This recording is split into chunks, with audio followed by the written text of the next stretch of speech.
భారత ప్రధానమంత్రి నరేంద్ర మోడీ మూడో టర్మ్‌లోని మొదటి బడ్జెట్ ఏ విధంగా ఉండాలని అందరూ అనుకున్నారో, బడ్జెట్ గూడా అదే విధంగా ఉన్నట్టు కనిపిస్తుంది.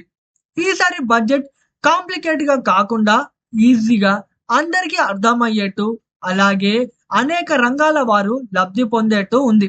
ముందుగా నరేంద్ర మోడీ అన్నట్లే ఈసారి బడ్జెట్‌లో వ్యవసాయ రంగం, rural development, rural economy, women empowerment వంటి అంశాలపై కేంద్ర ప్రభుత్వం దృష్టి పెట్టింది.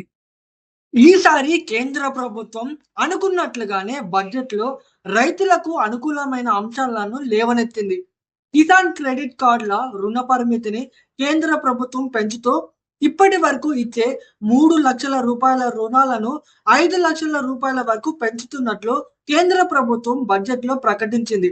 అంతేకాకుండా గ్రామీణ ప్రాంతాలలో గ్రామీణ శ్రేయస్సుకై జిల్లాలను అభివృద్ధి చేసి వలసలను అరికట్టేందుకు భారతదేశ వ్యాప్తంగా సుమారు 100 జిల్లాలలో ప్రధానమంత్రి ధన్ ధాన్య కృషి యోజన ప్రవేశపెట్టి దీని ద్వారా దాదాపు 17 కోట్ల మంది రైతులకు ప్రయోజనం కలిగజేసేలా చూస్తున్నామని నిర్మలా సీతారామన్ బడ్జెట్ సెషన్‌లో ప్రకటించారు. అంతేకాకుండా విద్య, వైద్యం, ఉపాధిపై కూడా ఈ బడ్జెట్‌లో కేంద్ర ప్రభుత్వం ఫోకస్ పెట్టింది.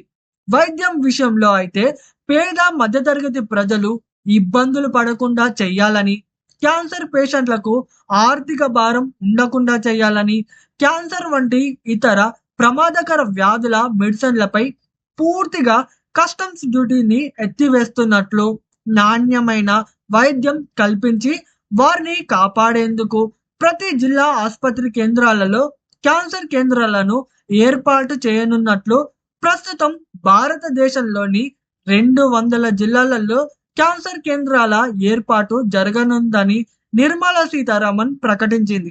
విద్యారంగం అభివృద్ధికై పేద విద్యార్థుల కోసం ఇన్వెస్టింగ్ ఇన్ పీపుల్ మిషన్ కింద రాబోయే 5 ఏళ్లలో భారతదేశ వ్యాప్తంగా 50,000 పాఠశాలల్లో అటల్ టింకరింగ్ ల్యాబ్స్ నెలకొల్పుతామని, అన్ని ప్రాథమిక పాఠశాలల్లో ఇంటర్నెట్ సౌకర్యం కల్పిస్తామని, అంతేకాక మెడికల్ విద్యను అందరికీ అందించే విధంగా వచ్చే 5 ఏళ్లలో భారతదేశ వ్యాప్తంగా 75,000 కొత్త మెడికల్ సీట్లు అందుబాటులోకి రానున్నట్లు నిర్మలా సీతారామన్ ప్రకటించింది.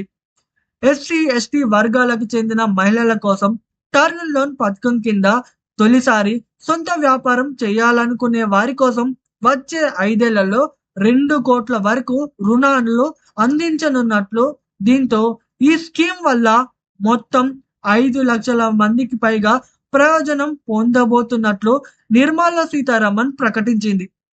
రూ. 30,000 పరిమితితో పట్టణాలలో నివసించే పేదల కోసం యూపీఐ లింక్డ్ క్రెడిట్ కార్డులు అందిస్తున్నట్లు, అంతేకాక ఎంఎస్ఎంఈ మహిళలకు రుణాలు ఇవ్వనున్నట్లు తెలిపారు.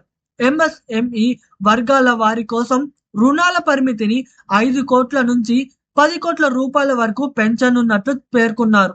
వచ్చే 5 ఏళ్లలో ఈ రంగానికి 1.5 లక్షల కోట్ల రుణాలను అందించనున్నది.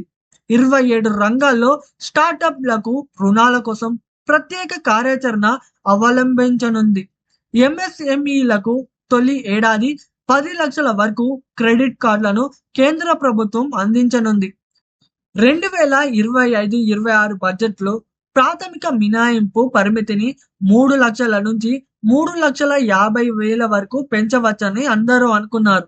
కానీ ఏకంగా 12 లక్షల వరకు వార్షిక ఆదాయానికి మినహాయింపు ఇస్తూ మధ్యతరగతి ప్రజలకు కేంద్ర ప్రభుత్వం ఊరటనిచ్చింది. కొత్త ట్యాక్స్ విధానంలో 4 లక్షల ఇన్కమ్ వరకు 0 ట్యాక్స్, 4 నుంచి 8 లక్షల వరకు 5% ట్యాక్స్, 8 నుంచి 12 లక్షల వరకు 10% ట్యాక్స్, 12 నుంచి 16 లక్షల వరకు 15% ట్యాక్స్, 16 నుంచి 20 లక్షల వరకు 20% ట్యాక్స్, 20 నుంచి 24 లక్షల వరకు 25% ట్యాక్స్, 24 లక్షల కంటే దాటితే 30% ట్యాక్స్. అయితే సెక్షన్ 87A ప్రకారం కొత్త పన్ను విధానంలో 12.75 లక్షల వరకు ఆదాయం ఉన్న వ్యక్తులు పన్నుపై 100% మినహాయింపును క్లెయిమ్ చేసుకోవచ్చు. బడ్జెట్లో ఆర్థిక మంత్రి Nirmala Sitharaman direct and indirect taxes గురించి కూడా ప్రకటించింది. అలాగే 56 మందులపై కస్టమ్స్ డ్యూటీని ప్రభుత్వం తగ్గించింది.